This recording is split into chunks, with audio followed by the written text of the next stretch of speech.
Enfim, agora é oficial. Boa noite, pessoal. Começa agora mais um Léo Estopa ao vivo. Eu queria agradecer vocês pelas participações e queria pedir aquele compartilhamento. Eu queria agradecer muito as pessoas que se inscreveram nos canais e lembrar você que assiste sem se inscrever. Isso é coisa maldosa. É importante você se inscrever no canal para a gente crescer o alcance da mensagem.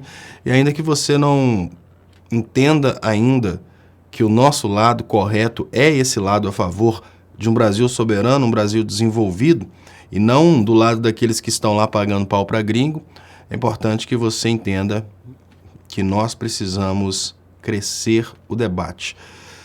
Pessoal, vi várias mensagens aqui enquanto eu estava colocando as coisas no lugar, e eu ainda estou muito gripado quando chega nesse horário, assim, né, porque passou o dia inteiro naquela luta. Quando chega nesse horário, realmente a gripe pega mais. Deixa eu começar aqui agradecendo o primeiro superchat da noite. Paula Cristina: oi, Léo, você poderia falar sobre a medida de praticamente zerar a taxa de importação de medicamentos para câncer e AIDS? Foi bondade do governo ou o quê? Paula Cristina, eu ainda não vi qual que é o teor dessa medida e eu não sei qual que é também a taxa de importação desses medicamentos. Sabe por quê, Paula Cristina? Quando a gente fala sobre taxa de importação de medicamentos como câncer e AIDS, a primeira coisa que a gente precisa pensar é quem é o cliente dos medicamentos para câncer e AIDS. Nós não estamos falando da taxa de importação de perfumes, nós não estamos falando da taxa de importação de medicamentos para gripe. Nós estamos falando de um medicamento que quase a exclusividade do consumo é do governo. O que eu vejo quando o governo faz uma brincadeira dessa, Paula Cristina, não é bondade. Como o governo, ele é o mesmo governo que cobra os impostos e o mesmo governo que recebe os impostos, obviamente, se tem alguma taxa de importação nesses medicamentos, essa taxa de importação já é do governo, né? Se tem uma taxa de importação, ela já é do governo. Eu não consigo ver o governo ajudando nessa forma, não. Talvez uma manobra contábil para ajudar laboratórios, porque veja bem, Paula Cristina, os medicamentos eles têm um certo valor relacionado ao mercado. No momento que o governo tira a taxa de importação, as pessoas batem palma e falam que fantástico. Não, mas espera aí. A taxa de importação era um valor que era colocado pelo próprio governo. Ele não está tirando nada, ele está tirando um valor que voltaria para ele de qualquer forma e ele é o cliente. Então ele está tirando um imposto dele mesmo. Mas, em contrapartida, ele dá oportunidade para que o remédio abaixe o preço e ele possa deixar o próprio fabricante aumentar o preço. Então eu vejo isso aí como sendo uma estratégia para dar dinheiro para os fabricantes da indústria farmacêutica, né? Eu vejo dessa forma, porque eu não consigo encontrar nenhuma intenção desse governo em beneficiar o povo. É igual, volto a dizer, olha, se fosse zerar a taxa os impostos de medicamentos para diabetes, são medicamentos que as pessoas não compram simplesmente por prazer, as pessoas compram, obviamente, porque precisam. Agora, não estou falando que as pessoas compram medicamentos para câncer e para AIDS por prazer. O que eu estou querendo dizer é que a maioria das vezes o cliente é o próprio governo, né? Então, eu não sei. Eu acho que é uma estratégia do tipo a estratégia do free shop. O eleitor do Bolsonaro.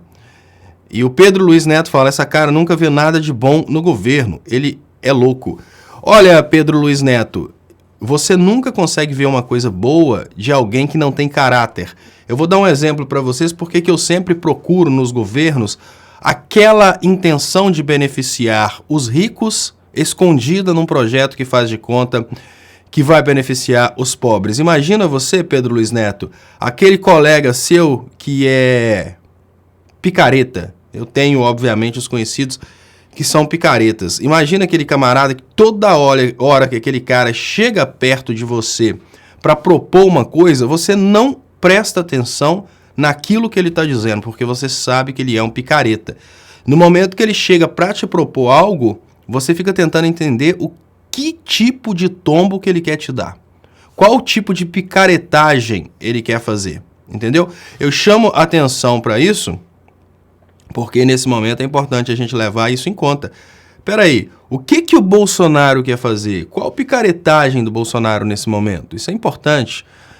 Ele está querendo reduzir os impostos para medicamentos, câncer e AIDS. Então, a primeira coisa que eu faço, a minha cabeça já vai diretamente na avaliação de quem são os consumidores desses medicamentos. É o próprio governo. O próprio governo é consumidor desses medicamentos. São as políticas do governo. E eu falei com vocês que eu ia fazer uma comparação através do esquema que acontece no Free Shop. Free Shop é uma parte dentro dos aeroportos que é considerada uma parte internacional. E porque ela é considerada uma parte internacional, ela não cobra os impostos do território nacional. Então as pessoas chegam no Free Shop achando que estão comprando as coisas pelo melhor preço do mundo, porque não tem impostos. Mas existe uma diferença muito grande entre comprar num Free Shop e comprar nos Estados Unidos, onde a gente precisa concordar que os impostos são mais baixos. E qual que é a diferença? A diferença é que o Free Shop está dentro do Brasil.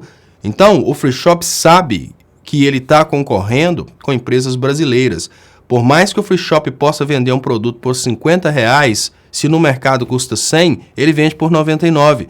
Mas espera aí, não era para vender mais barato? Afinal de contas, não paga impostos? Era, mas ele ajusta isso. Da mesma forma, os medicamentos, no momento que o governo tira os impostos, igual o Sérgio Moro está propondo tirar os impostos do cigarro, a gente tem uma readequação de preços através do mercado. Porque existe uma demanda pelo produto e essa demanda ela é ditada pelo preço. Então, o que eu penso e o Pedro Luiz Neto fala, não coloque Free Shop no meio, uma coisa é uma coisa, outra coisa é outra coisa. E eu te falo mais, outra coisa é outra coisa e uma coisa é uma coisa. E eu coloco sim no meio, porque é através de comparação dos comportamentos das pessoas que a gente consegue entender o resultado econômico dessas medidas. Você pega e coloca um produto dentro do território nacional sem pagar os impostos ao governo. Automaticamente esse produto cai o preço.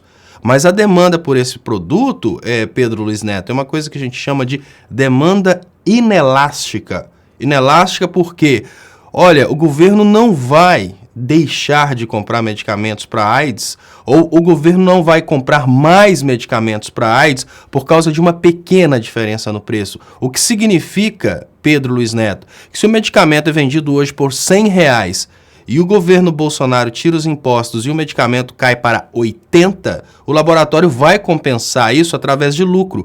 Ou seja, você tira a tributação que retorna para o governo. Então, antes o governo pagava na prática 80, porque 20 voltava para o governo através de impostos. Agora o governo deixa de pagar 80 e passa a pagar 100, porque agora não tem os impostos, mas porque a demanda é inelástica, o produto continua custando o mesmo preço. E por que eu trago o exemplo do Free Shop? A demanda por um produto como um iPhone, ela não é influenciada pela quantidade de vendas do Free Shop. Ou seja, o Free Shop, mesmo que ele tenha a tributação zero lá dentro da área do Free Shop, ele não consegue influenciar o preço do produto no mercado brasileiro, o que significa que eles têm o poder, sim, de colocar o produto praticamente pelo mesmo preço do produto cheio de impostos. É exatamente isso que acontece. E aí vem o rapaz, vem o mesmo Pedro Luiz com nível de inteligência e fala, quando você precisar de remédios, dispense então a ajuda do governo, assim a fila fica menor. Não é essa uma resposta inteligente. Você sabe que não é, Pedro Luiz. Você está entrando em desespero. Provavelmente você, doutorado em economia pela Escola Austríaca de Economia, não tinha considerado elementos da economia que não são ensinados dentro dos vídeos da Escola Austríaca, como, por exemplo, a elasticidade da demanda. Você consegue fazer uma análise completamente diferente. Aí você pergunta, na Colômbia nenhum remédio é tributado. Você é contra isso? Não, eu não sou contra, em absoluto. Só que eu não me iludo quando o Bolsonaro faz medidas dessas dentro do Brasil. Eu sei que dentro do Brasil, qualquer medida vai ser sempre a favor dos banqueiros e dos produtores e nunca a favor do povo brasileiro. A diferença básica é essa. Olha, Pedro Luiz Neto, quando você sabe que determinada pessoa é um pilantra, quando você sabe que determinada pessoa está ali para te dar o tombo, sempre que aquela pessoa chega, você procura onde que essa pessoa está me enganando e qual que é a verdadeira intenção. Isso é a minha reação com o governo Bolsonaro. Onde que o governo Bolsonaro está me enganando com essa proposta de reduzir o preço dos... Desculpem. Reduzir o preço, reduzir a tributação dos remédios. Ele tem que estar favorecendo, obviamente, a indústria farmacêutica. Porque ele jamais faria uma coisa para ajudar os mais pobres. Claro que não. Da mesma forma, quando o governo... Qualquer medida do governo Bolsonaro, pessoal, olha, isso é óbvio. Deixa eu colocar aqui um Bolsonaro em recessão aqui, enquanto eu falo com vocês isso. Olha, uma coisa que é clara, é uma coisa óbvia e que basta vocês... basta ter um pouquinho de paciência que vocês vão perceber que qualquer medida do governo Bolsonaro, que é, de fato, uma medida do Paulo Guedes, ou seja, é uma medida do governo Paulo Guedes, qualquer medida do governo Paulo Guedes é uma medida para favorecer banqueiros. Não há a menor possibilidade da gente encontrar dentro do governo Bolsonaro qualquer coisa que favoreça o povo brasileiro. Então, o que a gente precisa fazer? É o seguinte, no momento que o Bolsonaro faz qualquer coisa, no momento que o Bolsonaro toma qualquer tipo de atitude, a gente começa a fazer aquela análise. Peraí, por que o Bolsonaro fez isso? Se o Bolsonaro é sempre contra o trabalhador e sempre a favor dos banqueiros, por que ele está fazendo uma coisa dessa? Por que ele está tomando esse tipo de atitude? Então é essa leitura que eu faço, e aí eu chamo a atenção de vocês de coisas assim, coisas singelas que o Bolsonaro faz, que quando você vai fazer uma análise mais profunda, você consegue perceber a intenção por detrás daquilo. Olha, o Bolsonaro fez uma proposta estranha do tipo, vamos acabar com o horário de verão. Então pensa, olha, qual que seria a intenção do Bolsonaro acabar com o horário de verão? Premissa número 1. Todo o movimento do governo Bolsonaro é contra o trabalhador. Premissa número 2. Todo o movimento do governo do Bolsonaro é a favor de grandes investidores, do sistema financeiro e de banqueiros. O que é o resultado de acabar com o horário de verão? O resultado de acabar com o horário de verão é, na prática, modificar o sistema de consumo de energia elétrica. O horário de verão modifica muito o pico da energia elétrica. Quem ganha com isso? Os produtores de energia elétrica. E aí eu falei isso, olha, o Bolsonaro está modificando o horário de verão para beneficiar produtores de energia elétrica. E o que acontece agora? Por causa desse escândalo de Itaipu, a gente descobre que tanto o Bolsonaro quanto um general do governo Bolsonaro estão envolvidos numa empresa que trabalha no mercado de energia elétrica. Então, quer entender o que o governo Bolsonaro está fazendo? Avalie todas as medidas do governo Bolsonaro a partir da perspectiva de que é contra o povo e a favor de grandes empresas e de banqueiros. Deixa eu trazendo aqui no Brasil 247 aqui as últimas notícias.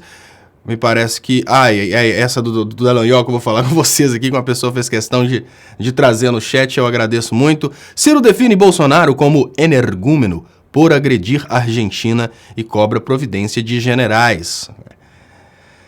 Generais de todas as nações, fardas bonitas e condecorações, documentam na nossa história o seu rastro sujo de sangue e glória. Deixa... vindo de todas as partes, indo para lugar algum, assim caminha a raça humana se devorando um a um. Gritei para o horizonte. Nossa, eu gosto muito do rock nacional e penso como o rock nacional fala exatamente o momento político que estamos vivendo, né? Advogados deixam defesa de Deltan após caso de mensagens da Lava Jato. Deixa eu trazer os superchats que chegaram aqui primeiro. Glaucia Leal, Léo, adoro quando você com toda a classe deixa os tolinhos, ingênuos ou mal intencionados, sem graça e sem argumentos. Eles perdem o rumo. Obrigado, Glaucia Leal, pela mensagem, pelo carinho e pela ajuda, pelo superchat. Eu queria agradecer vocês pelos superchats e eu queria esclarecer que eu vi algumas perguntas a respeito das ajudas. Vocês podem me ajudar com o superchat e podem ajudar também com os depósitos em conta. Para mim, é muito mais interessante o depósito em conta porque eu estou passando um aperto agora e o YouTube demora muito para pagar ou para entregar o superchat, o YouTube fica com uma parte do superchat também.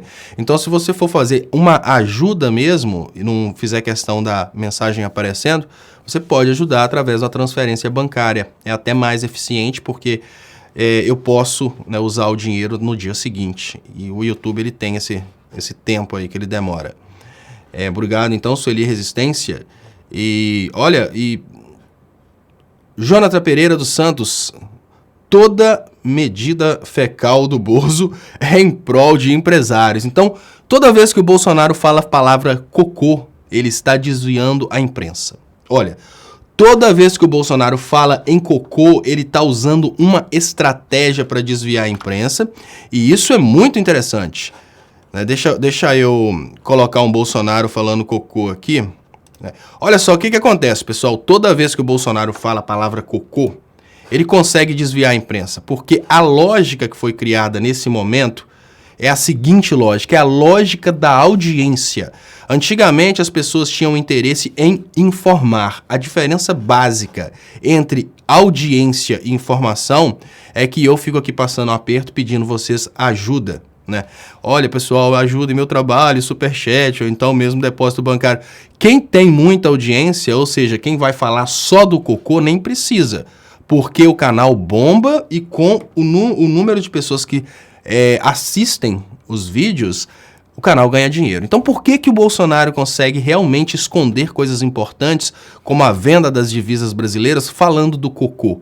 Porque todo mundo acha engraçado, revolta alguns, outros acham que é lacração, mas uma coisa é certa, todo repórter, todo jornalista, todo mundo que tem um canal, todo mundo vai diretamente falar sobre o cocô, porque o cocô dá muito dinheiro. Enquanto tem um bobo, né? Vamos pensar aqui, por exemplo, o Pedro Luiz Neto. Vamos colocar aqui o que o Pedro Luiz Neto pensou. Ó, o problema é que a imprensa só fala asneira. Tinha gente preocupado com o corte de cabelo dele. Sabe que mesmo você sendo mesmo você sendo do Bolsonaro, Pedro Luiz Neto, nesse ponto eu preciso dizer que você tá certo? Sim, a imprensa só fala asneira, mas o ponto que você não entendeu, Pedro Luiz Neto, é que a imprensa está desfrutando de um Bolsonaro que está estrategicamente produzindo asneiras para fazer cortina de fumaça, porque o Bolsonaro sabe muito bem que a imprensa não está voltada à melhoria da condição de vida do trabalhador. A imprensa é egoísta, a economia percebe todos os elementos da economia como sendo, todos os participantes da economia como sendo o homo econômicos. Homo econômicos é aquele camarada que está ali para potenciar seu lucro. E a imprensa, como ela está aí para potenciar seu lucro, Pedro Luiz Neto, ela não perde a oportunidade de colocar o Bolsonaro com o cabelinho Hitler, ela não perde a oportunidade de falar do cocô do Bolsonaro. Isso porque, para a imprensa falar sobre essas coisas, e eu não estou falando isso para chamar audiência não, se vocês procurarem aí no meu canal, vocês vão ver que eu não fiz videozinho falando do cocô do Bolsonaro para lacrar e ter muitas visualizações. Eu acho isso uma cortina de fumaça. Eu estou aqui chamando a atenção de vocês que essa cortina de fumaça é extremamente maléfica. Por quê? O Bolsonaro oferece petiscos para a imprensa. O petisco não é o cocô, é falar sobre o cocô, que eu tenho certeza que nem a Rede Globo, nem a Miriam Leitão gostaria de petiscar um cocô do Bolsonaro. Mas falar sobre esse assunto bomba. Falar sobre as idiotices do Bolsonaro bomba. O Bolsonaro é o melhor amigo da imprensa. Porque o Bolsonaro, ele gera lucro para a imprensa. Como? Escândalos dia após dia. Vocês lembram da época do Fernando Henrique? Na época do Fernando Henrique, para criticar o Fernando Henrique, eram coisas sutis que nem chamavam tanta atenção. Eu lembro que na época do Fernando Henrique, eu assistia às críticas ao Fernando Henrique nos programas de humor. Eu lembro que o apelido do Fernando Henrique no programa de humor da Rede Globo era Viajando Henrique Cardoso. O Viajando Henrique Cardoso cometia um grande mal, ele viajava. Obviamente, o canal de televisão que era o canal de televisão do mesmo partido do Fernando Henrique, jamais ia fazer uma crítica pesada ao Fernando Henrique. Era Viajando o Henrique Cardoso, eram essas brincadeirinhas.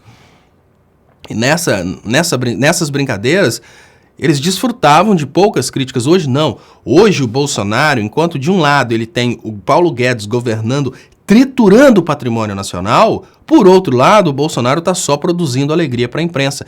E olha, Pedro Luiz Neto, vamos cair na real. Quem você acha que ganha mais dinheiro? Eu tentando explicar a importância de termos reservas internacionais e a importância de termos crescimento do PIB, ou pessoas falando do cocô do Bolsonaro, pessoas defendendo a família, os bons costumes e pessoas proibindo os outros de usarem o ânus da forma como eles querem. É lógico, vamos cair na real, dá muito mais dinheiro essas coisas esdrúxulas. Basta comparar gente, 2 projetos que foram feitos dentro do Brasil, e esses projetos, eu acho que inclusive o projeto que eu vou citar aqui ele roda obviamente nesses canais paralelos, mas rodou inclusive na Rede Globo aberta. Quem aí conhece, por exemplo, os projetos do Telecurso 2000? O Telecurso 2000 é um projeto tão bem elaborado, uma coisa tão fantástica, que o Telecurso 2000 ele é indicado em cursos universitários. Tem disciplinas que o professor fala, assiste toda a playlist do Telecurso 2000. Então, assim, ciência dos materiais, que eu estudei em engenharia de produção. Ciência dos materiais, o professor fala, para a gente começar a falar sobre o assunto, assistam todas as aulas dessa playlist aqui do Telecurso 2000 que alguém colocou na internet, que nem era para estar na internet, porque não foi liberado para a internet por covardia deles, mas está lá na internet. Então, assim, não tem dúvidas que é uma coisa fantástica. Assim, é uma coisa de uma capacidade muito grande de desenvolvimento humano. Para vocês terem uma ideia, os pedreiros que eu conheço, que são aqueles que têm a maior capacidade de trabalho, os caras que chegam, batem o olho, sabem o que fazer, é porque eles assistiam ao Telecurso 2000. E eles, assim, o Brasil é tão egoísta que eles assistiam ao Telecurso 2000 e mantinham em segredo. Tipo, descobri esse negócio aqui, isso ensina, não posso deixar ninguém ver, não. Mas eles assistiam ao Telecurso 2000. Os profissionais que você pensa assim, olha, esse cara aprendeu sozinho, ficou tão bom, ele tem uma técnica tão boa por causa disso. E aí eu te pergunto, Pedro Luiz Neto, depois que eu fiz todo esse jabá aqui pro Telecurso 2000, que eu nem sei se passa, mas a gente precisa admitir que é um grande projeto dentro do Brasil. Qual que é a audiência do Telecurso 2000 se comparada com a audiência do Big Brother Brasil? Então eu te falo, é claro que a imprensa quer o cocô do Bolsonaro e não o fato do Paulo Guedes estar vendendo as divisas internacionais.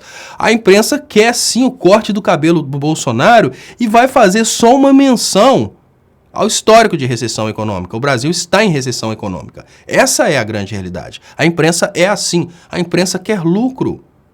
E tem uma coisa que nós precisamos admitir. Enquanto a economia criou o Homo econômicos, que é o cara que pensa no próprio bolso, pensa nele, pensa no próprio crescimento econômico e decide conforme suas expectativas, o Brasil criou o Homo idióticos, que é o pobre de direita, que é um cara que não se interessa pelo crescimento econômico dele nem do Brasil. O Homo idióticos só se interessa em ver o Brasil, entre aspas, punindo o PT. Mas o Homo idióticos, Pedro Luiz Neto, não percebe que a melhor coisa que está acontecendo pro PT é o fracasso econômico do governo Bolsonaro. Porque você pode até lutar para tentar encontrar no governo Bolsonaro alguma coisa de boa. Aí você usa aquela pequena coisa para lacrar. Vai acabar com o radar, não vai ter cadeirinha. Mas vamos cair na real. O Bolsonaro está dando muito errado. E esse fracasso do Bolsonaro é, sem dúvidas, uma garantia de sucesso para a esquerda. Então, de um lado, nós temos uma esquerda toda feliz com o Bolsonaro, quando a gente pensa nos políticos e nos jornalistas, e quando a gente pensa no povo, no Zé Ninguém, no trabalhador, a gente tem uma classe sendo chicoteada pelo governo Bolsonaro, uma classe sendo espancada pelo Paulo Guedes, mas não reage. Porque ela não reage porque ela pensa que se ela reagir contra o Paulo Guedes, ela está sendo a favor do PT. Então ela pensa, eu não posso ser petista porque o meu patrão não gosta do PT. Eu preciso ser igual ao meu patrão, eu quero ser rico, eu sou rico igual ao meu patrão, eu não sou pobre. E o PT fala que é para pobre, mas eu não posso, não sou pobre, eu sou amigo do meu patrão. Mas está me prejudicando tanto, né? Vai acabar a reforma da Previdência, acabou com o direito trabalhista, agora eu vou tomar lambada no domingo. Não! Eu não posso reclamar disso. Se eu reclamar de trabalhar todo domingo, é porque eu sou pobre. Se eu reclamar de trabalhar todo domingo, é porque eu sou petista. Com essa psicologia, que no dito popular é chamada psicologia infantil, lá na escola vocês devem conhecer como sendo aquela coisa do olha, se você não fizer isso, você é mulherzinha. Aí o cara, eu não sou mulherzinha, eu faço. Né? A psicologia infantil, dessa forma que funciona nas escolas de primário. Isso agora funciona com adultos. Olha, tudo bem, acabou com o seu descanso semanal obrigatório, não tem mais adicional para trabalhar no domingo, mas se você reclamar é pior ainda, porque se você reclamar você é petista, sabe? Olha, você sabe que você não vai aposentar, acabou. Você, não, mas é porque a Previdência tá em déficit. Olha, você sabe que é bem melhor a Previdência ficar em déficit do que você ficar sem aposentar. Você sabe que é bem melhor a Previdência passar aperto do que você pessoalmente passar aperto. Esse é o raciocínio antigo. É o raciocínio do homus econômicos. O cara pensa, eu quero lá saber se a Previdência vai quebrar, eu quero é o meu. Isso é o homus econômicos. Aí tem o homus idióticos. Porque a Previdência pode quebrar, eu sou a favor da reforma da Previdência. Mas você vai ficar sem aposentar. Previdência pra quê? Não, mas eu sou a favor da reforma da Previdência. Mas você está se prejudicando, vai prejudicar seus pais, sua família. Por quê? Porque eu sou a favor. Mas fica contra isso? Não. Se eu ficar contra isso, eu sou petista. Esse é o homus idióticos, que é esse fenômeno que apareceu dentro do Brasil. Deixa eu agradecer vocês pelas participações. Obrigado, Pedro Luiz Neto, pela participação aqui.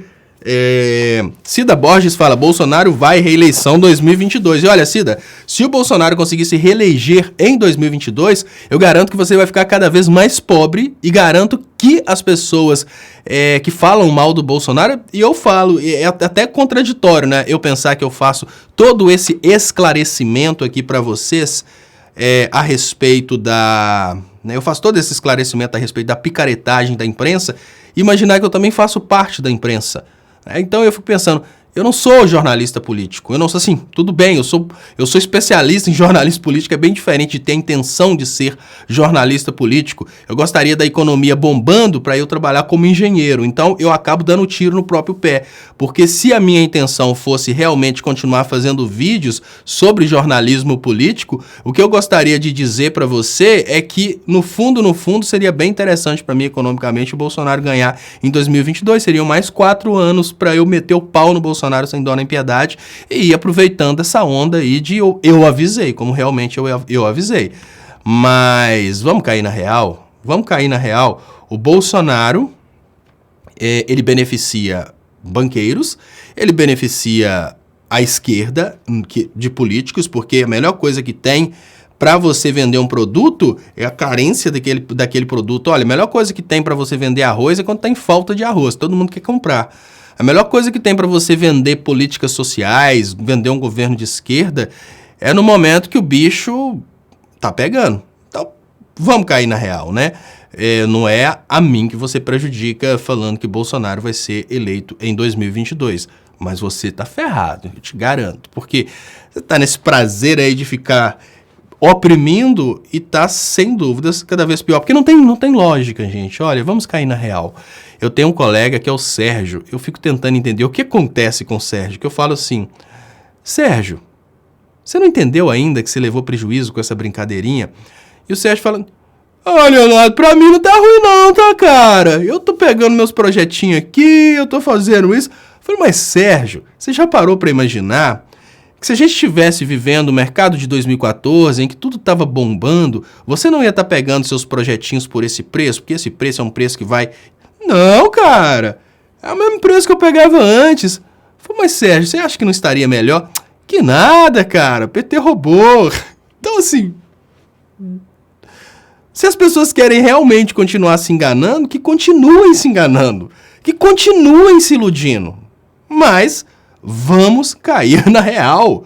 Tá todo mundo na merda tentando esconder que tá na merda. Sabe por quê? Por causa de uma coisa muito simples.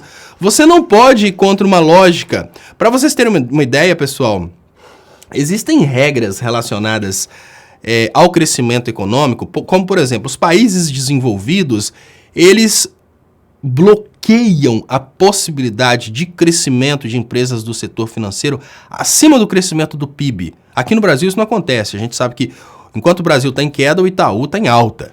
Por que eles bloqueiam o crescimento econômico acima do PIB? Porque não é possível você imaginar que você pertence a uma economia que cresce a 3% por ano, mas a sua empresa é gigante, deveria crescer a 3%, vamos pensar exagerando muito, 3,1%, mas ela está crescendo a 5%. Qual que é o segredo disso? A menos que o país está trocando completamente a sua tendência de produtividade, como o Brasil está trocando de industrial para rural, o que está acontecendo que a gente tem um Brasil que o PIB está caindo, ou seja, o Brasil está oficialmente em recessão, mas tem bobo achando que está melhor. Eles sabem que não está melhor. Aquele bobo que está aí falando coisa do tipo, o Brasil agora está melhor. Ele sabe que não está melhor. E sabe o que eu falo com vocês? Não adianta esse camaradinha vir achando que vai oprimir a gente, jogando na cara da gente que está melhor. E também a gente não precisa sofrer achando que o cara é tão burro de achar que está melhor. Ele sabe que não está melhor, porque não tem possibilidade de estar melhor. Até antes de saírem as duas estatísticas trimestrais do PIB, a gente poderia ter até uma dúvida, a gente poderia pensar a coisa do tipo, olha, peraí, e se esse governo Bolsonaro realmente estiver melhor? Né? Cada um tem uma opinião, e eu penso, se o governo Bolsonaro realmente estiver melhor, eu bato palmas. Eu estou disposto a admitir qualquer coisa positiva do governo Bolsonaro. Eu não estou aqui só para criticar. Inclusive, quando o governo Bolsonaro faz alguma coisa que eu concordo, que demora muito para fazer, eu elogio, eu falo, foi boa, foi boa. Eu sei que o Paulo Guedes vai mudar, mas foi boa, tá, Bolsonaro? Mas vamos cair na real. Qual que é a lógica de você acreditar que esse cara que tá tentando te oprimir tá achando que as coisas estão melhores, sendo que todas as estatísticas mostram que não estão? Esse cara sabe que as coisas estão piores. O detalhe é que esse cara tá tentando iludir, fazendo de conta que as coisas realmente estão melhores e elas não estão melhores. As coisas estão piorando. Prova disso é que nós temos um cenário de recessão, cenário oficial de recessão. E olha o que a polarização das pessoas e o que o fanatismo de direita fez com o planeta, pessoal. E olha só, olha esse nível de ideologia, que é uma ideologia que eu não quero para viver, mas deixa antes de falar da ideologia que eu não quero para viver, deixa eu agradecer Sil Lopes. Léo, se em 2022 der Bolsonaro e Moro ou Dória, o que faremos? Eu voto no Bolsonaro. Ô, Sil Lopes, realmente eu não vejo muita diferença. Eu acho que o governo Moro, Dória ou Bolsonaro, ele seria um governo governado pelo mesmo grupo, que é o grupo que controla o Paulo Guedes. E logo abaixo vocês conseguem ler o Pedro Luiz Neto, ele falando, olha, essas frases de efeito foram frases que foram criadas realmente, foram criadas com uma certa maestria e frases que conseguiram conquistar jovens ao redor de todo o Brasil. Isso é um problema sério, porque eles tentam reduzir as políticas do PT a tão somente Bolsa Família. E aí o Pedro Luiz Neto fala, o PT criou uma geração de acomodados com o Bolsa Esmola. Né? O Pedro, eu te falo o seguinte, não existe geração de acomodados com Naracuri. O Anitta mandou a galera pra cá. Obrigado, Anitta. Obrigado, Naracuri. Olha, pessoal, não existe acomodados com o Bolsa Família. O que pode acontecer é que determinadas pessoas não tenham a expectativa de melhora de vida. Não existem acomodados com o Bolsa Família. Existem pessoas que de qualquer forma não fariam absolutamente nada e com o Bolsa Família essas pessoas acabam saindo da miséria. Eu acho que a miséria é a linha da indignidade. Eu acho que mesmo que as pessoas mais pobres, elas tenham esse problema de serem acomodadas, eu acho que ninguém merece miséria. Sabe por quê? Porque às vezes um pai problemático faz com que uma mãe não tenha condições de dar comida para o filho. Então, por causa do pai ser acomodado, ser um alcoólatra, ser problemático, uma criança que não tem absolutamente nada a ver com isso, ela acaba passando fome. Por causa da fome dessa pessoa, a gente tem problemas no Brasil. O que faz o PT grande não é isso. Deixa eu te falar aqui, tá, Pedro? E eu gosto muito quando as pessoas participam, igual o Pedro está participando, porque não é que eu dou muita atenção para as pessoas que têm a ideia diferente. É porque eu gostaria de convidar vocês a pensarem da seguinte maneira, pessoal. Nós temos dentro do Brasil uma quantidade muito grande de pessoas que foram iludidas com esses raciocínios. Exatamente isso. Que o Bolsa Família é uma coisa de entrar e não sair nunca mais, é um grande problema. O detalhe é o seguinte, Pedro. O Bolsa Família ele precisava ser criticado de alguma forma, porque era necessário criticar o PT. E eu te falo, eu estudei na Inglaterra, e na Inglaterra tem uma crítica muito grande aos programas semelhantes ao Bolsa Família. Só que a diferença é o seguinte, os programas que a gente tem na Inglaterra, semelhantes ao Bolsa Família, eles dão dinheiro de verdade. Para você ter uma ideia, o programa de desemprego dentro da Inglaterra, ele não tem tempo para a pessoa sair do programa. O que significa que no Brasil, a gente tem, por exemplo, 5 parcelas do seguro-desemprego. Lá na Inglaterra, enquanto a pessoa está desempregada, ela tem todo um suporte do governo, que tem, inclusive, além de um pagamento de um valor semanal, que quando eu saí de lá eram 110 libras, me parece, 110 libras. Além desse valor semanal, que é praticamente R$600, a pessoa dentro da Inglaterra, ela tinha assessoria. Para você ter uma ideia, esse programa que chama Job Seekers Allowance, Pedro Luiz, ele dá um terno para uma pessoa que vai fazer uma entrevista num local que ela precisa de um terno para fazer uma entrevista de emprego. Então é uma coisa fantástica.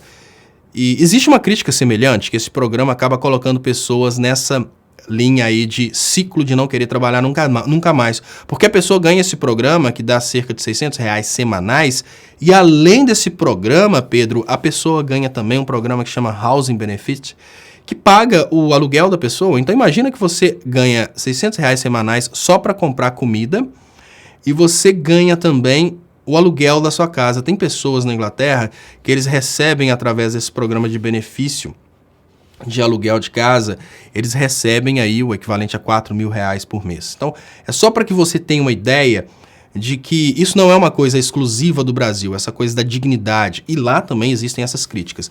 Só que depois de muitas pesquisas, eles conseguiram perceber que as pessoas que estão nessa linha da indignidade e saem da linha da indignidade por causa desses programas, elas realmente não se integram ao mercado de trabalho por um outro problema que não é necessariamente um problema gerado por essa questão aí do benefício.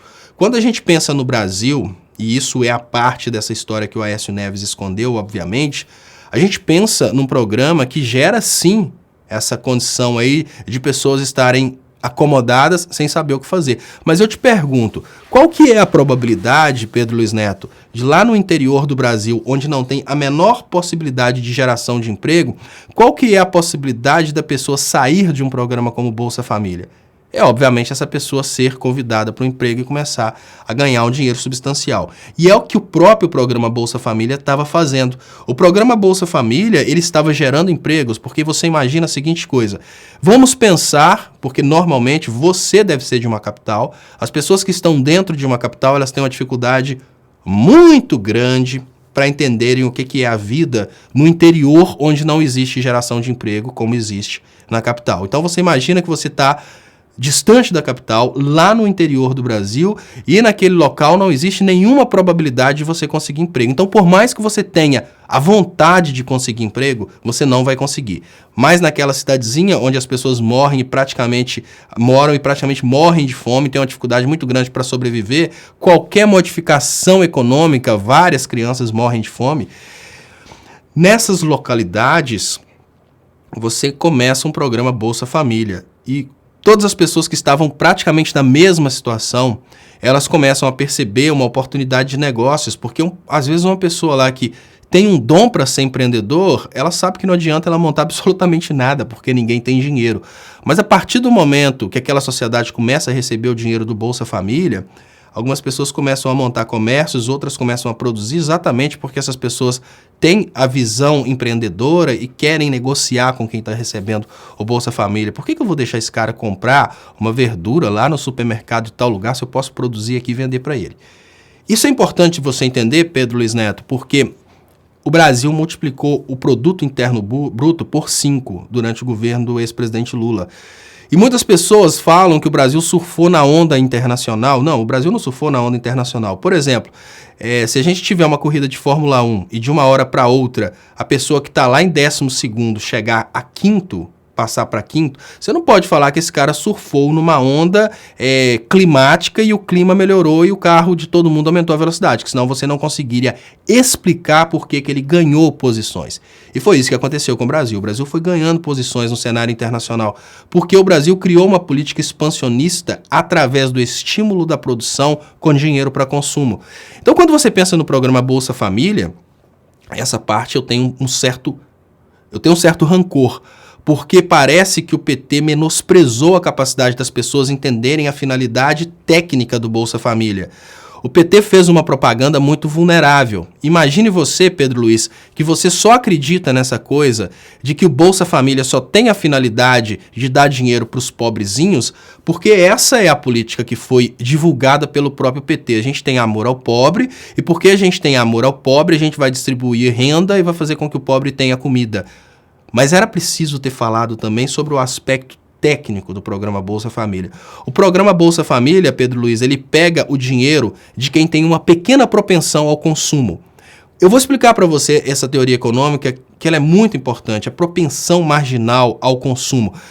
A riqueza, quanto mais distribuída, mais ela gera crescimento econômico. Sabe por quê? Imagine você, Pedro Luiz, que você é um camarada que você ganha R$1.000 por mês. Se ganhando R$1.000 por mês você consome os R$1.000, a gente pode admitir que se eu passar o seu salário para R$2.000 por mês, talvez você consiga poupar, mas você não vai ficar nos 1.000 que você tinha antes para poupar mais 1.000. Porque à medida que o seu salário vai aumentando, você vai aumentando o seu nível de consumo, mas não no mesmo ritmo do salário. Até chegar um ponto, Pedro Luiz, em que se você ganhar um salário de R$100.000, você não vai fazer o que você fazia com o seu salário de 1.000. Você não vai consumir os R$100.000. Você vai poupar, vamos pensar que você vai consumir 10.000 e vai poupar 90.000. Qual que é o problema de poupar 90.000? Esse dinheiro que está na especulação, ele não gira a economia. Então, qual que foi a ideia do governo progressista? Foi pegar parte desse dinheiro da especulação, um dinheiro que não estava produzindo atividade produtiva, um dinheiro que estava parado, um dinheiro que só ficava na expectativa de servir para alguma coisa, e colocar esse dinheiro em pessoas que têm uma propensão de consumo de 100%. O que é uma propensão de consumo de 100%, Pedro Luiz? Olha, se você tributa um banqueiro, se você cobra impostos de um banqueiro, e dá esse dinheiro através de Bolsa Família para pessoas lá de baixo, você vai pegar um dinheiro que o banqueiro nunca gastaria na economia, porque aquele dinheiro só vai ficar lá parado para a especulação, e você vai investir aquele dinheiro em pessoas que vão gastar 100% daquele dinheiro. E mais, essas pessoas vão gastar 100% daquele dinheiro provavelmente em comércios de pessoas que também vão gastar 100% desse dinheiro. Aí pensa o seguinte, Pedro Luiz, você entrega um Bolsa Família para o São João, e vamos imaginar que existem 100, naquela localidade existem 100 São João. Aqueles 100 São João vão gastar 100% desse dinheiro. esse dinheiro ele vai ser gasto naquela economia e por causa desse dinheiro gasto naquela economia, o SOSE, que é dono do mercado, ele vai ter que empregar a gente. Ou seja, começa a ter atividade econômica, entendeu? E eu falo com você essa questão de, olha, Bolsa Família tinha que ter tempo para entrar e sair. O PT só fez o tempo de entrar. Olha, tem critérios, cara. Critérios importantíssimos que antes faziam sentido, mas não fazem sentido nesse Brasil colônia. Um critério importantíssimo era recuperar as próximas gerações. Você já reparou que toda a política do Bolsonaro é uma política que sugere o extermínio dos mais pobres? Sugere reduzir a idade penal? Tem coisa melhor para evitar a criminalidade dos jovens do que criar um programa como o Bolsa Família, o programa que tem como critério as pessoas ficarem na escola? Ou seja, olha que coisa muito mais inteligente. No lugar de você criar formas de prender um jovem criminoso, você cria formas para evitar que esse jovem se torne criminoso. Então por que você não consegue ver a magnificência do programa Bolsa Família? Porque você pensa que o programa foi criado pelo PT. Você entendeu? Você não consegue ver, Pedro Luiz Neto, quão fantástico é o programa Bolsa Família, porque você foi programado para ter ódio do PT, primeiro problema. Segundo, você pensa que esse programa é do PT, mas não é. O programa Bolsa Família é cópia de programas europeus que funcionaram muito bem. O programa Bolsa Família é cópia de programas que são empregados em países de primeiro mundo e que funcionam muito bem. Então, quando você consegue pensar que, na verdade, o Lula não criou o Bolsa Família, o Lula teve a coragem de implementar o Bolsa Família no Brasil. Criar é muito fácil, cara. Olha, criar, se você buscar em Ponte Nova, se você busca aqui em Ponte Nova, o Jornal da Rosa, de muito tempo atrás, você vai ver no Jornal da Rosa, de muito tempo atrás, que eu fiz aqui em Ponte Nova, a invenção do YouTube que a gente está usando hoje. Isso mesmo. Antes de existir o YouTube, eu já tinha feito uma matéria no jornal falando como que seria fantástico a gente ter isso que a gente tem aqui hoje. O que adianta? Eu não tive condições de realizar o YouTube, mas uma outra pessoa teve condições de realizar o YouTube. Então, inventar... o Fernando Henrique inventou o programa Bolsa Estudantil. Mas tudo bem, mas ele teve coragem de pôr dinheiro nesse programa, né? Então, o presidente bom não é o presidente que inventa. Inventor de políticas econômicas é uma coisa. Governo bom é aquele governo que tem coragem de pegar o dinheiro público e, no lugar de colocar o dinheiro público nas mãos de banqueiros, ele coloca o dinheiro público na mão daqueles que mais precisam e cria políticas para multiplicar a economia. Então, é importante, Pedro Luiz Neto, olha, véu da ignorância de John Rawls pode ser, no Brasil, convertido para véu da emoção. Véu é aquela coisa que cobre e por causa de que o véu está cobrindo, você não consegue enxergar as coisas adequadamente. Você e demais eleitores do Bolsonaro, eles estão vivendo esse momento de um véu encobrindo a lógica e por causa desse véu da emoção, vocês não conseguem raciocinar com a própria cabeça. Então eu vou te dar um caminho para vocês, eleitores do Bolsonaro, pensarem as coisas de forma diferente. A maioria dos programas que foram heroicamente colocados no Brasil pelo governo progressista do Lula e pelo governo da Dilma, não são programas que foram criados pelo governo Lula ou pelo governo Dilma. São programas que tiveram uma criação local por esses governos. Esses programas foram desenvolvidos em países europeus. Esses programas já existiam. Então, financiamento de estudos, tudo isso já existia. Inclusive, para você ter uma ideia, o Enem é uma coisa que é comum nos países desenvolvidos. Um exame para poder, no lugar de dar condições... Olha que seria perfeito se a gente não tivesse as fraudes. A ideia seria realmente avaliar todo mundo com uma mesma prova, com o mesmo patamar, para realmente saber quem é quem. E a partir daí selecionar quem é mais adequado para aquele curso ou aquele outro. Como que o Bolsonaro está trazendo de volta o vestibular? O vestibular permite que as elites se protejam. Aí você imagina o seguinte... No vestibular da Universidade Federal é um exemplo. No vestibular da Universidade Federal de Viçosa, os professores que vão fazer a prova podem ser os mesmos professores que trabalham naquele determinado cursinho. Só alunos daquele determinado cursinho que vão conseguir, por exemplo, passar na prova. Ou seja, são fraudes que são criadas a partir dessas mudanças de programas que são adotados ao redor do mundo. Então, Todos os programas que foram adotados pelo governo do Lula, eles foram adotados pela coragem do governo Lula de implementar no Brasil. Mas são programas que fizeram sucesso em países desenvolvidos. Então, se você consegue ver dessa forma, você consegue talvez tirar esse véu da emoção de achar que tudo que tem no Brasil precisa ser visto, tudo que o PT fez precisa ser visto com olhos de que está errado. A gente compartilha o mesmo problema, eu preciso admitir. Toda vez que tem um projeto do Bolsonaro, eu já olho no projeto do Bolsonaro procurando onde o Bolsonaro está beneficiando os banqueiros.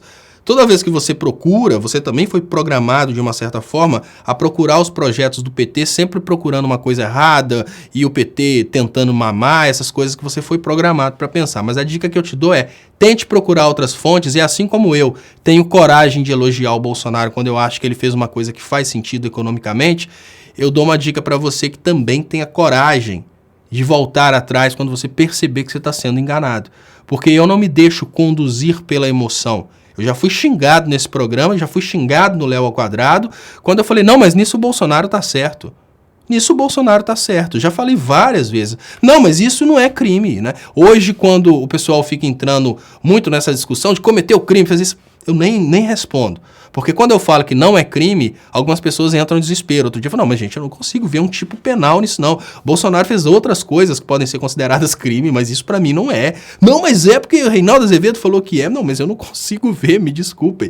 Então, assim, vamos pensar, quem é eleitor do Bolsonaro que participa desse canal, vamos pensar com a própria cabeça, pessoal. Não vamos deixar que a emoção destrua a nossa capacidade de ver os elementos que estão acontecendo, não. Deixa eu agradecer aqui o pessoal aqui também, o Márcio Santos, Ventos de Liberdade. Muito obrigado, Márcio Santos. Lembrando vocês, pessoal, vocês podem ajudar o meu trabalho também através das contas bancárias que estão anunciadas aí nas descrições desse vídeo. O Márcio Santos fala, Léo, o Supremo, depois desses ataques, será que encoraja? Ele está ficando mais acovardado. Li que o Toffoli colocou em plenário o HC do Lula. Agora vai? Bom, pode ser. Pode ser, Márcio Santos. Eu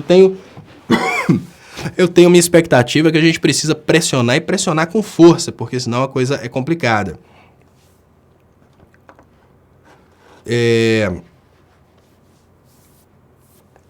Paulo Araújo traz uma pergunta aqui que eu faço questão de ler, né? Léo Estopa, tem um vídeo rolando no WhatsApp, né, no qual um cidadão mostra no galpão de estocagem de remédio vencido desde 2016.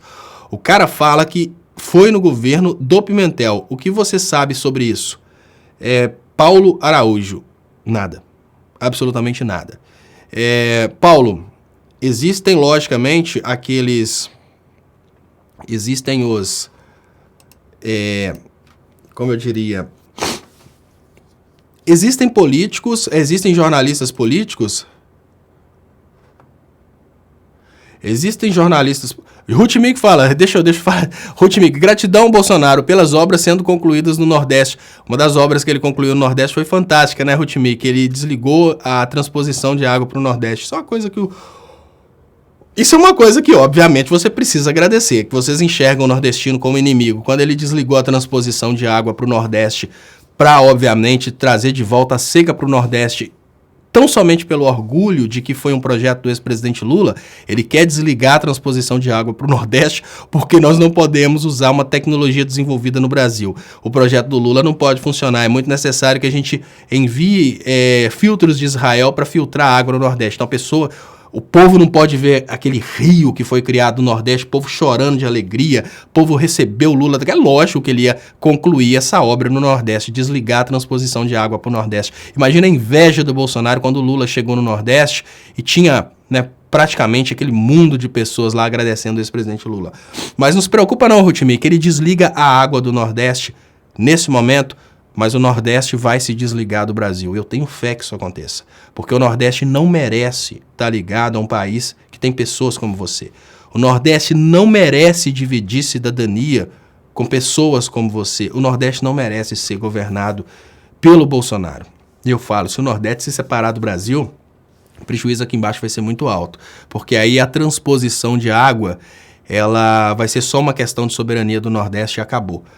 E deixa eu voltar aqui nessa questão aqui do Paulo Araújo. Olha, Paulo Araújo, essa questão aí do Pimentel, eu sempre fiz análises econômicas relacionadas à federação. Análises econômicas relacionadas à federação que eu faço não é verdadeiramente um jornalismo político, é uma análise de elementos e eventos políticos. Eu falo análise de eventos políticos porque eu analiso o que um determinado evento político pode implicar para a sociedade, pode implicar para a sua vida, para a minha.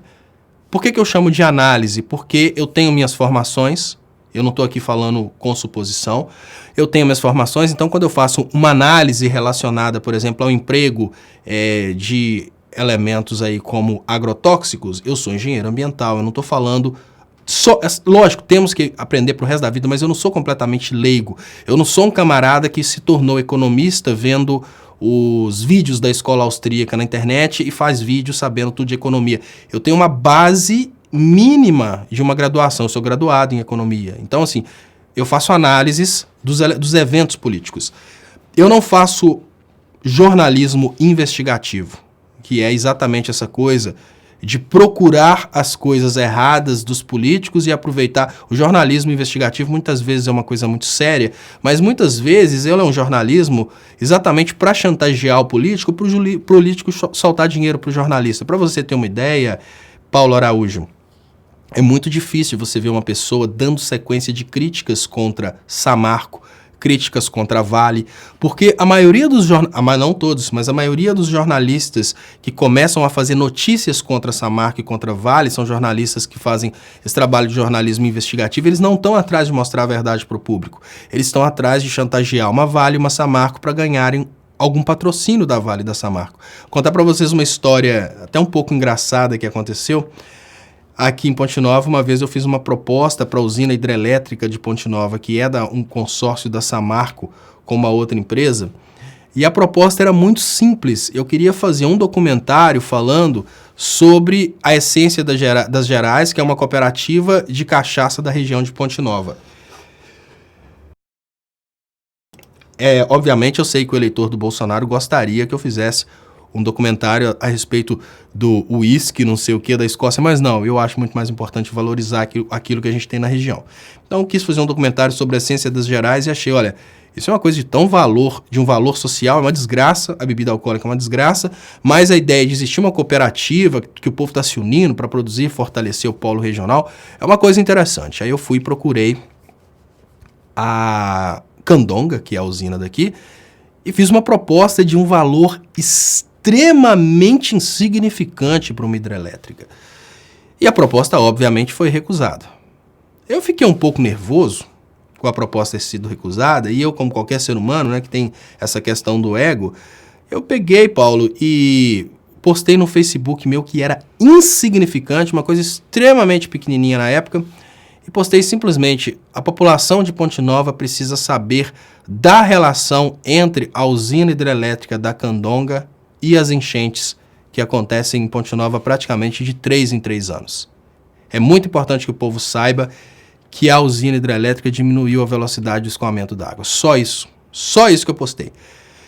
Quando foi 2 dias depois, eu recebi uma ligação, que eu fiquei impressionado, eu recebi uma ligação da usina hidrelétrica para me contratar para serviços. Então, basicamente, o que eu posso dizer para você, Paulo Araújo, é que muitas pessoas fazem esse tipo de notícia para tentarem tomar dinheiro, muitas pessoas criam fake news para abastecer a alegria dos outros. Eu não estou nesse mercado de jornalismo investigativo, é uma área também que eu não tenho muita intenção de atuar no jornalismo investigativo.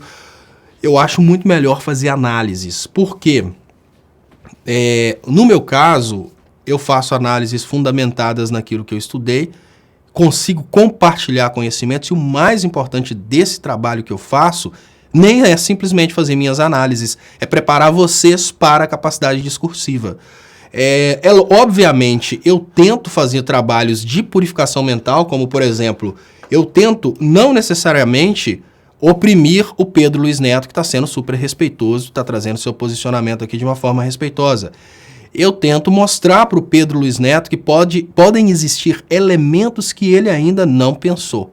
E através dessa demonstração, eu posso mostrar para o Pedro Luiz Neto que estar do lado do Brasil é bem diferente de estar do lado do Bolsonaro. Ele pode ser crítico aos erros do PT, mas é importante que ele entenda que muita crítica que foi feita ao PT foi feita de uma forma incoerente, exatamente por motivos políticos. Quando eu falo uma coisa dessa com Pedro Luiz Neto, às vezes as pessoas pensam, mas por que está dando atenção para um bolsominion, né, entre aspas, né, pejorativo? E eu falo, olha, são essas pessoas que mais precisam da nossa atenção nesse momento. Então, o que eu faço nesse programa é análise político-econômica a partir dos meus estudos. Eu tenho formação em 4 engenharias, tenho formação em administração, em economia, relações internacionais. Então, eu utilizo esse estudo meu, esse conhecimento meu, para fazer análises políticas. Eu vou me formar, inclusive, nem citei, porque eu estou estudando ainda, eu faço ao mesmo tempo bacharelado em Direito e faço também um mestrado em Direito. Então, quando eu faço análises relacionadas ao direito, eu faço análises fundamentadas naquilo que eu estudei.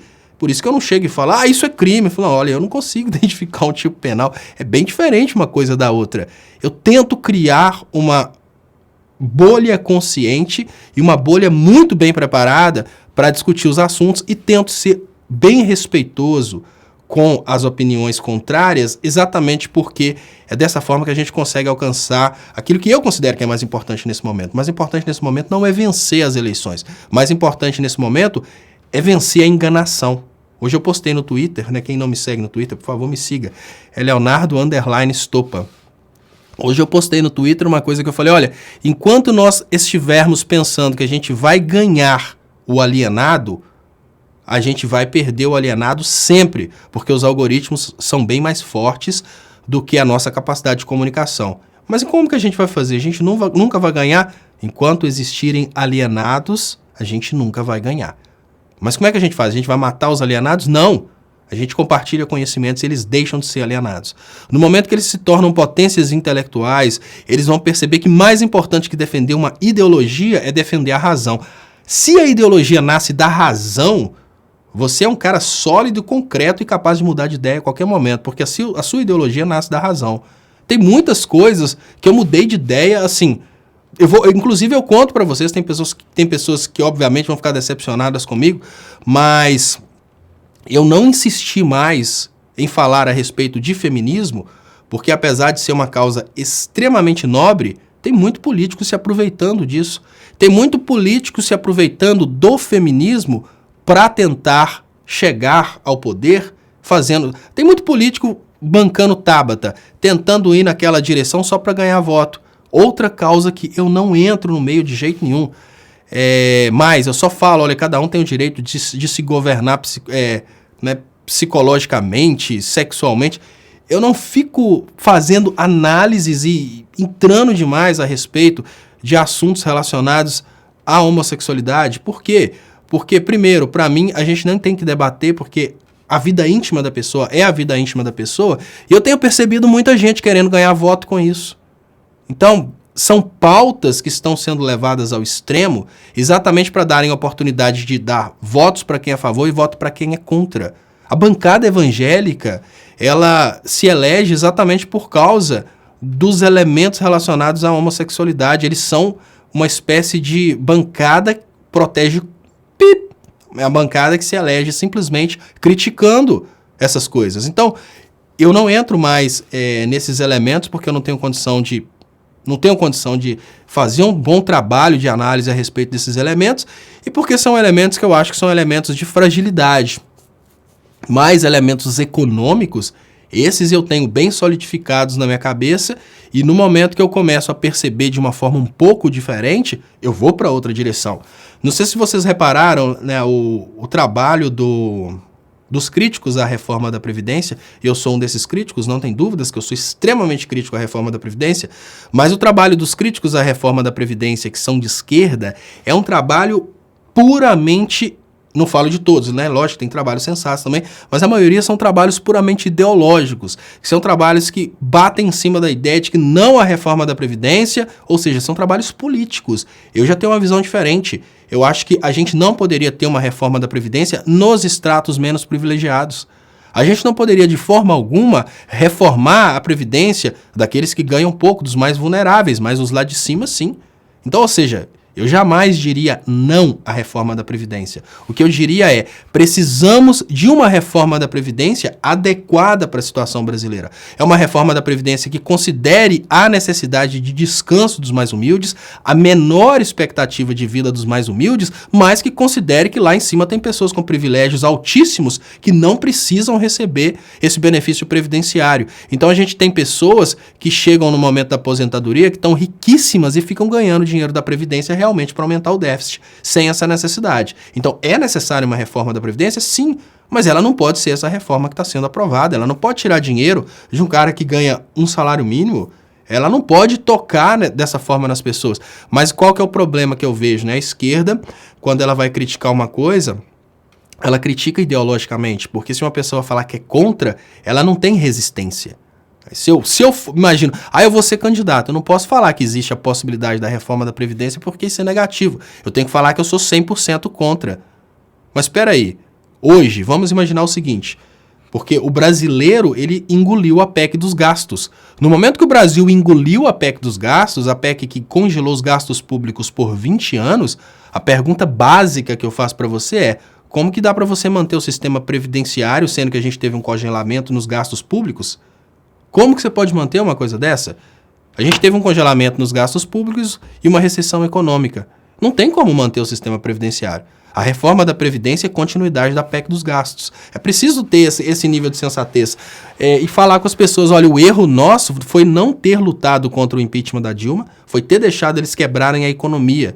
Agora, a reforma da Previdência é decorrência do que aconteceu lá atrás. Porque assim a gente consegue explicar às pessoas hoje que se elas deixarem as coisas continuarem como estão, lá na frente vão vir merdas em decorrência do que está acontecendo agora. A reforma da Previdência, se o Haddad tivesse vencido, o Haddad teria duas possibilidades. Ou ele faria a reforma da Previdência, ou ele teria que revogar a PEC dos gastos, porque as duas coisas, elas estão umbilicalmente conectadas. Então, essa análise que inclusive decepciona pessoas, se eu tivesse lá eu votaria pela reforma da Previdência, mas nem sonhando. Eu nunca seria Tabata. Olha pessoal, eu tenho plena consciência de que as contas não fecham mais por causa da crise, as contas não fecham mais por causa do golpe, as contas não fecham mais porque eles fizeram a crise para forçar a reforma da Previdência. Matematicamente eu tenho plena consciência, mas um político ele não tem que ter consciência não. Um político tem que ter caráter. É chegar lá e falar, olha, que o Brasil se vire e arrume esse dinheiro nos quintos dos infernos, mas não vai tirar dos mais humildes, porque eu fui eleito para isso. Esse é o posicionamento que eu tenho. Eu penso assim, olha, se eu fosse Tabata, eu falava, olha, tudo que eu estudei até hoje mostra que a reforma da Previdência é necessária. Eu tenho plena consciência técnica de que ela é necessária. Só que o Brasil vai resolver esse problema de outra forma e não tirando os mais humildes. Essa é a resposta que o político tem que dar. Mas é importante que a gente faça uma análise coerente com a economia. É importante que aqui, nesse ambiente de compartilhamento de conhecimento, a gente tenha coerência. Eles destruíram a Previdência, destruíram o sistema para depois fazer uma reforma da Previdência, para tirar direitos trabalhistas. Porque senão as pessoas não vão perceber a conexão de tudo. Se a gente não mostra a reforma da Previdência como sendo decorrência da Lava Jato, as pessoas vão achar que a reforma da Previdência é uma coisa que você tem que colocar a culpa só no Paulo Guedes e no Bolsonaro, e não é. A reforma da Previdência, 90% da reforma da Previdência é Sérgio Moro.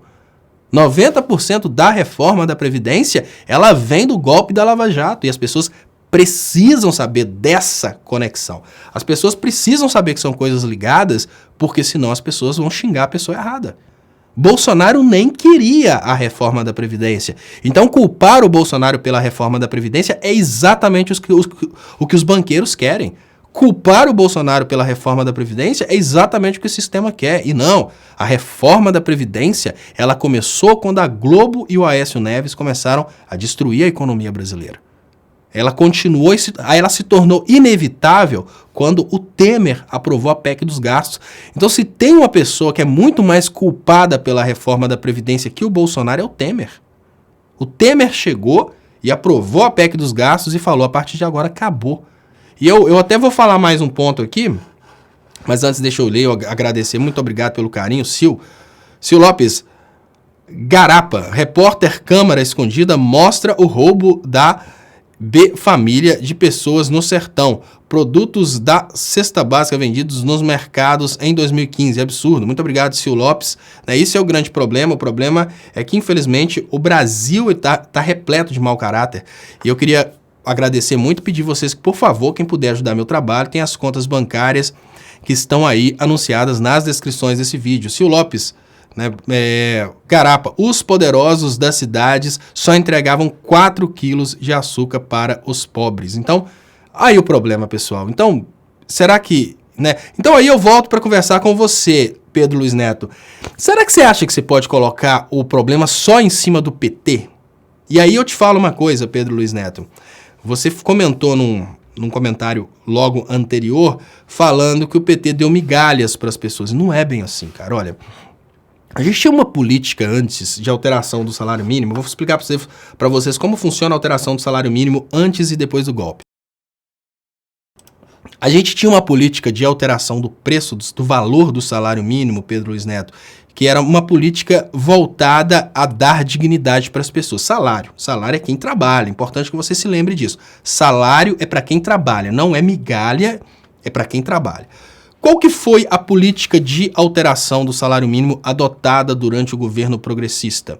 Que é uma política completamente diferente dos governos anteriores. Os governos anteriores alteravam o salário mínimo para tentar acompanhar a inflação.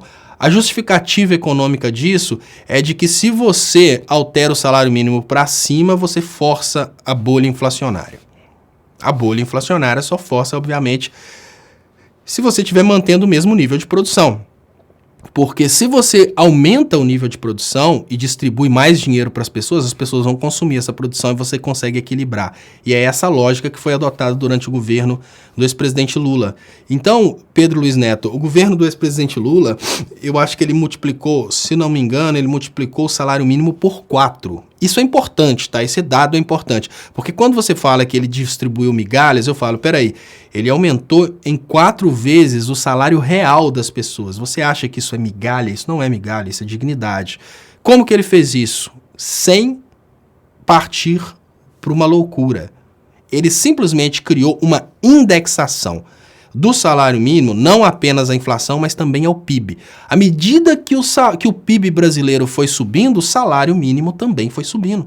Então nós tivemos um crescimento econômico que obrigatoriamente atendeu todos os trabalhadores. Não foi um crescimento econômico que ficou exclusivamente nas mãos das grandes empresas. Ele foi distribuído para os trabalhadores. Aí eu dou outra dica. Se você é eleitor do Bolsonaro, procure a técnica de aumento do salário do governo progressista, que vocês vão ver que não é uma técnica louca de aumentar o salário indiscriminadamente. O salário estava aumentando pela inflação e pelo crescimento econômico. É uma coisa muito lógica. Olha, se o Brasil está crescendo, não é mais digno crescer também o salário das pessoas?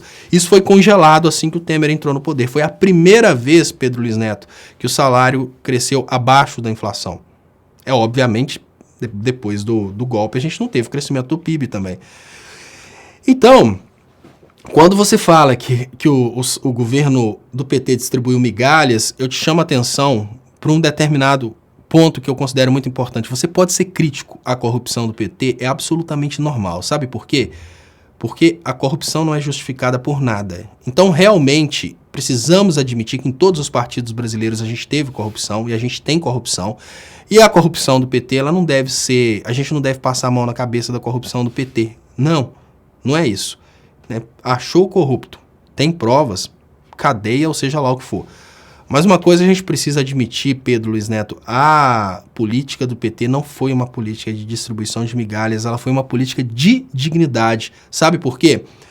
Porque migalha é muito relativo. Vamos voltar na primeira coisa que eu falei com você mais cedo, a propensão marginal ao consumo. E vamos pensar também no valor marginal do dinheiro, que é um outro ponto importantíssimo. Pensa o seguinte, Pedro Luiz Neto, se você ganha 100 mil reais por mês, 100 reais para você é uma migalha. Se você ganha 100 mil reais por mês, 100 reais para você é o dinheiro que, obviamente, você vai receber, você vai passar diretamente para o seu filho, ou então para um amigo, até para tirar uma onda de que não precisa, né? Se você ganha 100 mil reais por mês. Agora, Pedro Luiz Neto, se você ganha 100 reais por mês, que você está desempregado e você faz bico, R$100 é dobrar seu salário. Então, quando você fala distribuindo migalhas, você está desconsiderando um ponto importantíssimo, a propensão, o valor marginal do dinheiro, que é o valor do dinheiro para a pessoa que recebe. E uma dica básica que eu te dou, você vai à rua, encontra uma pessoa que está morando na rua, entrega R$2. Você vai ver o sorriso no rosto dessa pessoa. Entrega R$2 para uma pessoa que está morando na rua. Você vai ver o sorriso, você vai ver a alegria, você vai ver a felicidade daquela pessoa. E aí eu te dou uma dica que, se você tiver coragem e condições de fazer, vai numa instituição pública como, por exemplo, um fórum, um poder judiciário, dá um pulinho no poder judiciário, chega lá no engravatado que está lá dentro com uma nota de R$50, entrega, fala: olha, eu queria agradecer muito o trabalho maravilhoso que você fez para o meu primo. Ele não vai nem lembrar do seu primo, mas ele não vai fazer questão nenhuma do dinheiro. Por causa disso. Migalha é muito relativo, cara. Para quem está passando fome, o Bolsa Família é o que aquela pessoa precisa para parar de passar fome. Para quem mora num apartamento de luxo, numa capital, o Bolsa Família é migalha e é um obstáculo. Porque antes as pessoas que moravam no apartamento de luxo usavam a fome daquela pessoa que agora recebia um Bolsa Família para explorar aquela pessoa. Então é isso que você tem que perceber, você entendeu, Pedro Luiz? Você tem que perceber que o espaço de fala do emissor de uma mensagem, ele é muito mais importante que a mensagem. Um rico falando que um Bolsa Família é uma migalha é uma coisa absolutamente normal. O rico perdeu o escravo. Agora, para um pobre, votar num governo por causa do Bolsa Família é questão de passar fome ou não. Então, pontos importantes para todos os que acreditam que podem criticar as políticas do PT falando que são distribuições de migalhas, procurem isso. Façam essa experiência básica. Entreguem R$2 para uma pessoa que está passando fome e entenda o valor daquilo que para você pode parecer uma migalha quando uma pessoa está passando fome. E aí eu pergunto para vocês, qual que é a pertinência dessa pessoa que está passando fome em votar num Bolsonaro que está fazendo negócios em Itaipu e está fazendo negócios para banqueiros, e deixar de votar num governo do PT que distribuía essas migalhas que para eles é questão de passar fome ou não. Então pensa nesse ponto e não me venha com aquela história de que não, mas o governo tem que gerar empregos. O governo não gera empregos, o governo gera condições para que existam empregos. E em 2014, Dilma fechou o seu mandato com o menor desemprego da história do Brasil. Então procure os dados antes de fazer críticas para você não ser simplesmente um repetidor daquilo que é criado pelo partido oposto. Deixa eu agradecer aqui. Muito obrigado, Diana Mota, pelo superchat, muito importante para o crescimento dos canais. Eu queria agradecer a todos vocês de coração. Muito obrigado, Diana, muito obrigado mesmo, porque chega essa época do mês, o bicho começa a pegar e aí a gente passa muito aperto. Eu queria lembrar vocês da importância de se inscreverem aí no canal para a gente conseguir, compartilhar conhecimento. O mais importante nesse momento eu tenho percebido, e eu percebo isso muito triste, tenho percebido que muitos canais de esquerda partiram para a estratégia da lacração, e aí eu falo com vocês, mesmo na esquerda a gente vive uma situação triste, na qual a gente precisa concordar que algumas pessoas estão aí fazendo um trabalho que parece ser um trabalho de esquerda, mas elas estão fazendo um trabalho de lacração para aparecer, para conseguirem ter curtidas. Então, mesmo num trabalho de esquerda, é possível o trabalho ser depreciado e ir para um interesse extremamente escuro. E eu peço para vocês, vamos incentivar as pessoas a saírem dessa lógica de lacração, de fulano foi bombardeado, humilhou, e voltarem para o esclarecimento. Tem muitas pessoas com altíssima qualidade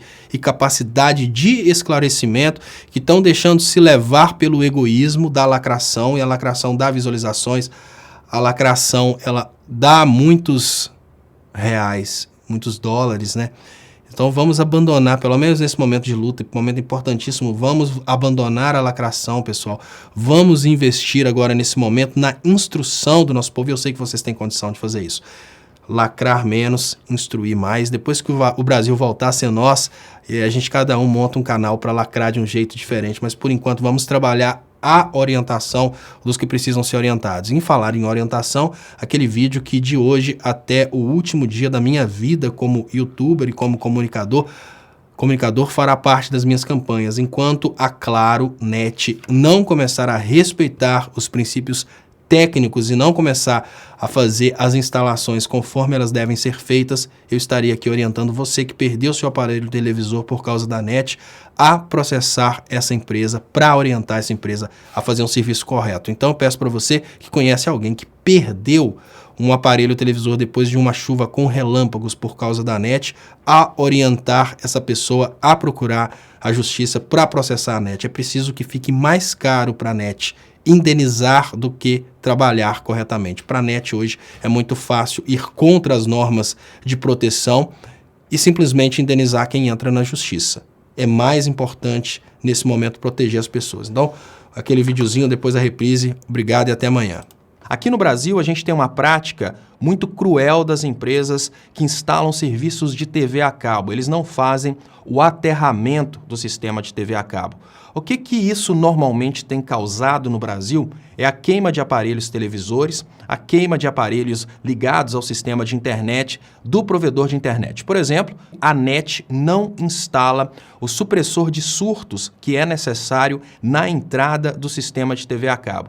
Da mesma forma que um raio pode cair e queimar um aparelho eletrônico, imaginem o que pode acontecer se uma criança estiver segurando o fio da TV a cabo exatamente no momento em que o raio cai. O que eu estou chamando a atenção de vocês é que o sistema de TV a cabo, como está sendo instalado pela NET em várias casas brasileiras, ele pode causar não apenas a queima dos aparelhos, como pode causar também a morte de pessoas. O que acontece é que na hora que o raio cai, uma indução eletrostática acontece naquele fio que está esticado. E ali, aquele fio recebe centenas de milhares de volts e quebra o isolamento do equipamento. Isso queima a televisão, isso queima os aparelhos conectados à internet e pior, se tiver uma pessoa, ela pode morrer. Por que ninguém fala a respeito disso no Brasil? Porque é muita grana que está em jogo. É muito mais fácil deixar as pessoas mais pobres morrerem sem saber o que está acontecendo do que denunciar uma empresa do tamanho da NET que ela está instalando o sistema sem a devida proteção, porque na hora que cai um raio e queima, eles averiguam e tentam dar barrigada e não pagar a indenização. A tendência natural do brasileiro é deixar para lá. Então eles não atendem, você vai deixando a coisa para lá até o momento em que você perde o direito de entrar na justiça contra eles. Estatisticamente fica mais barato para eles desrespeitarem o Brasil do que atenderem adequadamente. Aí que entram as agências regulamentadoras para exigirem essa condição de segurança. No Brasil eles têm um lobby muito forte e isso não acontece. Aqui no Brasil a gente tem uma prática muito cruel das empresas que instalam serviços de TV a cabo. Eles não fazem o aterramento do sistema de TV a cabo. O que isso normalmente tem causado no Brasil é a queima de... Pessoal, muito obrigado então. Vou parar a gravação